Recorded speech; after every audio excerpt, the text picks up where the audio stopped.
Welcome back नाज़रीन। ख़बरुनि जे सिलसिले खे अॻिते वधाईंदे अहम ख़बर अवांखे ॾियूं पिया। आम चूंडुनि में मुबैना धांधली ख़िलाफ़ GDA जे सर ते ॼाम शोरो में M9 मोटरवे ते धरणो जारी आहे। पीर पगारे जे हुकुम ते मुल्क जी कुंड कुर्च मां हुरन ऐं सियासी कारकुननि जी वॾे अंग में शिरकत। धरणे सबबि हैदराबाद कराची रोड ते ॿिन्ही पासनि खां ट्रैफ़िक मुअतल थी वई आहे। पीर पगारो ॼाम शोरो पहुची वियो आहे। धरणे खे पीर पगारे समेत GDA जा मुख्य अॻवान कुझु देर में ख़िताब कंदा। अहम ख़बर मां शेयर करे रहिया आहियूं। आम चूंडुनि में मुबैना धांधली GDA जे सॾ ते ॼाम शोरे में M9 मोटरवे ते धरणो हयो वियो आहे। पीर पगारे जो हुकुम ते मुल्क जी कुंड कुर्च मां हुरन ऐं सियासी कारकुननि जी वॾे अंग में शिरकत। धरणे सबबि हैदराबाद कराची रोड ते ॿिन्ही पासनि खां ट्रैफ़िक मुअतल थी वई आहे। पीर पगारो ॼाम शोरो पहुची वियो आहे। धरणे खे पीर पगारे समेत GDA जा मुख्य अॻवान कुझु देर में ख़िताब कंदा। अहम ख़बर नाज़रीन अवांखे ॾियूं पिया। आम चूंडुनि में मुबैना धांधली ख़िलाफ़ GDA जे सर ते ॼाम शोरे में M9 मोटरवे ते धरणो जारी आहे। पीर पगारे जे हुक्म ते मुल्क जी कुंड कुर्छ मां हुरन ऐं सियासी कारकुननि जी वॾे अंग में शिरकत। धरणे सबबि हैदराबाद कराची रोड ते ॿिन्ही पासनि खां ट्रैफ़िक मुअतल थी वई आहे। पीर पगारो ॼाम शोरे पहुची वियो आहे। धरणे खे पीर पगारे समेत GDA जा मुख्य अॻवान कुझु देर में ख़िताब कंदा। अहम ख़बर अवां सां शेयर करे रहिया आहियूं। आम चूंडुनि में मुबैना धांधली ख़िलाफ़ GDA जे सॾ ते ॼाम शोरे में M9 मोटरवे ते धरणो हयो वियो आहे। पीर पगारे जे हुकुम ते मुल्क जी कुंड कुर्च मां हुरन ऐं सियासी कारकुननि जी वॾे अंग में शिरकत। धरणे दौरान वॾे इज्तिमाही तौर ते जुमे जी नमाज़ बि अदा कई वई आहे। धरणे सबबि हैदराबाद कराची रोड ते ॿिन्ही पासनि खां ट्रैफ़िक मुअतल थी वई आहे।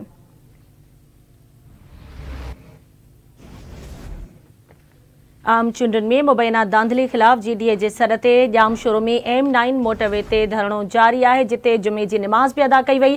पीर पगारे जे हुक्म ते मुल्क जी कुंड कुर्छ मां हुरन ऐं सियासी कारकुननि जी वॾे अंग में शिरकत थी आहे। अवांखे ॿुधाईंदा हलूं त धरणे सबबि हैदराबाद कराची रोड ते ॿिन्ही पासनि खां ट्रैफ़िक मुअतल थी वई। पीर पगारो ॼाम शोरे पहुची चुको आहे। धरणे खे पीर पगारे समेत GDA जा मुख्य अॻवान कुझु देर में ख़िताब कंदा। एक भेरो ॿीहर अवांखे अहम ख़बर खां आगाह करे रहिया आहियूं। आम चूंडुनि में मुबैना धांधले ख़िलाफ़ GDA जे सर ते ॼाम शोरे में M9 मोटरवे ते धरणो हयो पियो वञे। पीर पगारे जे हुकुम ते मुल्क जे कुंड कुर्च मां हुरन ऐं सियासी कारकुननि वॾे अंग में शिरकत करे रहिया आहिनि। धरणे सबबि हैदराबाद कराची रोड ते ॿिन्ही पासनि खां ट्रैफ़िक मुअतल थी वई आहे। पीर पगारो ॼाम शोरो पहुची वियो आहे। धरणे खे पीर पगारे समेत GDA जा मुख्य अॻवान कुझु देर में ख़िताब कंदा।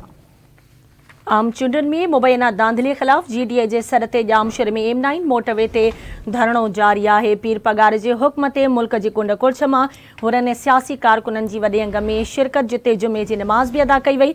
धरणे सबबि हैदराबाद कराची रोड ते ॿिन्ही पासनि खां ट्रैफ़िक मुअतल थी वई। पीर पगारो ॼाम शोरे पहुची चुको आहे। धरणे खे पीर पगारे समेत GDA जा मुख्य अॻवान कुझु देर में ख़िताब कंदा। एक भेरो ॿीहर अवांखे अहम ख़बर खां आगाह करे रहिया आहियूं। आम चूंडुनि में मुबैना धांधलीअ ख़िलाफ़ GDA जे सॾ ते ॼाम शोरे में M9 मोटरवे ते धरणो हयो वियो आहे। पीर पगारे जे हुकुम ते मुल्क जी कुंड कुर्च मां हुरन ऐं सियासी कारकुननि जी वॾे अंग जी शिरकत जारी आहे। धरणे सबबि हैदराबाद कराची रोड ते ॿिन्ही पासनि खां ट्रैफ़िक मुअतल थी वई आहे। इन हवाले सां तफ़सील मालूम कंदासीं। हैदराबाद मां आवाज़ न्यूज़ रिपोर्टर साकिब कुबर असां सां लाइन ते मौजूद आहे। जी साकिब, छा सूरतहाल आहे? धरणो जारी आहे, अपडेट कजो। बिल्कुलु मां तव्हांखे ॿुधाईंदो त GDA तरफ़ां अॼु हैदराबाद M9 मोटरवे ते जेको आहे उहो एहतिजाजी धरणो हयो वियो आहे, जंहिं सबबि जेको M9 मोटरवे मुकमल तौर ते बंदि आहे।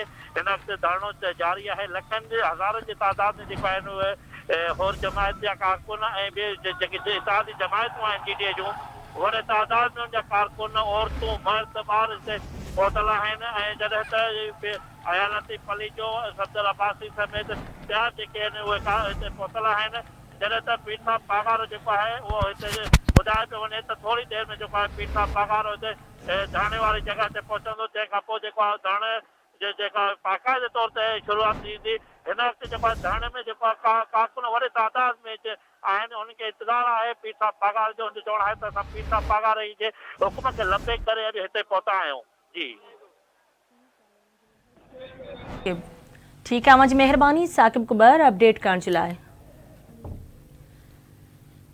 आम चूंडुनि में मुबैना धांधलीअ ख़िलाफ़ GDA जे सर ते जाम शुरू में M9 मोटरवे ते धरणो जारी आहे। पीर पगार जे हुक्म ते मुल्क जी कुंड कुड़छ मां हुरनि सियासी कारकुननि वॾे अंग में शिरकत कई आहे, जिते जुमे जी नमाज़ बि अदा कई वई। धरणे सबबि हैदराबाद कराची रोड ते ॿिन्ही पासनि खां ट्रैफ़िक मुअतल थी वई आहे। पीर पगारो जामशोरे पहुची चुको आहे। धरणे खे पीर पगारे समेत GDA जा मुख्य अॻवान कुछ देर में ख़िताब कंदा। अहम ख़बर है अवां सां शेयर करे रहिया आहियूं। आम चूंडनि में मुबैना धांधलीअ ख़िलाफ़ GDA जे सर ते जामशोरे में M9 मोटरवे ते धरणो हयो पियो वञे। पीर पगारे जे हुकुम ते मुल्क जे कुंड कुड़च मां हुरनि ऐं सियासी कारकुननि जे वॾे अंग जी शिरकत। धरणे सबबि हैदराबाद कराची रोड ते ॿिन्ही पासनि खां ट्रैफ़िक जी रवानी मुतासिर थी रही आहे। तफ़सील ॿुधाइण लाइ असां लाइन ते मौजूदु आहे कोटड़ी मां आवाज़ न्यूज़ रिपोर्टर असद मंगरियो। जी असद, धरणे जे हवाले सां वधीक छा तफ़सील आहिनि, आगाह कजो। जी नाज़रीन, असां कोशिशि कंदासीं त इन हवाले सां पंहिंजे नुमाइंदे सां राब्तो करे वधीक तफ़सील मालूम करे सघूं। अव्हांखे ॿुधायूं त आम चूंडनि में मुबैना धांधलीअ ख़िलाफ़ GDA जे सर ते जामशोरे में M9 मोटरवे ते धरणो हयो पियो वञे। पीर पगारे जे हुकुम ते मुल्क जी कुंड कुड़च मां हुरनि ऐं सियासी कारकुननि जे आमद जो सिलसिलो जारी आहे। धरणे सबबि हैदराबाद कराची रोड ॿिन्ही पासनि खां बंदि थी वियो आहे। एक भेरो ॿीहर अव्हांखे आगाह कयूं पिया। आम चूंडनि में मुबैना धांधलीअ ख़िलाफ़ GDA जे सर ते जामशोरो में M9 मोटरवे ते धरणो जारी आहे। पीर पगारे जे हुक्म ते मुल्क जी कुंड कुड़छ मां हुरनि ऐं सियासी कारकुननि जी वॾे अंग में शिरकत थी आहे। धरणे सबबि हैदराबाद कराची रोड ते ॿिन्ही पासनि खां ट्रैफ़िक मुअतल थी वई आहे। पीर पगारो बि जामशोरे पहुची वियो आहे। धरणे खे पीर पगारे समेत GDA जा मुख्य अॻवान कुझु देर में ख़िताब कंदा। आम चूंडनि में मुबैना धांधली ख़िलाफ़ GDA जे सर ते जामशोरो ऐं M9 मोटरवे ते धरणो हयो पियो वञे। पीर पगारे जे हुकुम ते मुल्क जे कुंड कुड़च मां हुरनि ऐं सियासी कारकुननि जी आमद जो सिलसिलो जारी आहे। धरणे सबबि हैदराबाद कराची रोड ते ॿिन्ही पासनि खां ट्रैफ़िक मुअतल थी वई आहे। पीर पगारो जामशोरो पहुची वियो आहे। धरणे खे पीर पगारे समेत GDA जा मुख्य अॻवान कुझु देर में ख़िताब कंदा। आम चूंडनि में मुबैना धांधली ख़िलाफ़ GDA जे सर ते जामशोरो में M9 मोटरवे ते धरणो जारी आहे। पीर पगारे जे हुक्म ते मुल्क जी कुंड कुड़छ मां हुरनि सियासी कारकुननि जी वॾे अंग में शिरकत। धरणे सबबि हैदराबाद कराची रोड ते ॿिन्ही पासनि खां ट्रैफ़िक मुअतल थी वई। पीर पगारो जामशोरे पहुची वियो आहे। अहम ख़बर अवां सां शेयर करे रहिया आहियूं। आम चूंडनि में मुबैना धांधली ख़िलाफ़ GDA जे सर ते जामशोरे में M9 मोटरवे ते धरणो हयो पियो वञे। पीर पगारे जे हुकुम ते मुल्क जी मुख़्तलिफ़ कुंड कुड़च मां हुरनि ऐं सियासी कारकुननि जे वॾी आमद जो सिलसिलो जारी आहे। धरणे सबबि हैदराबाद कराची रोड ते ॿिन्ही पासनि खां ट्रैफ़िक जी रवानी मुतासिर थी रही आहे।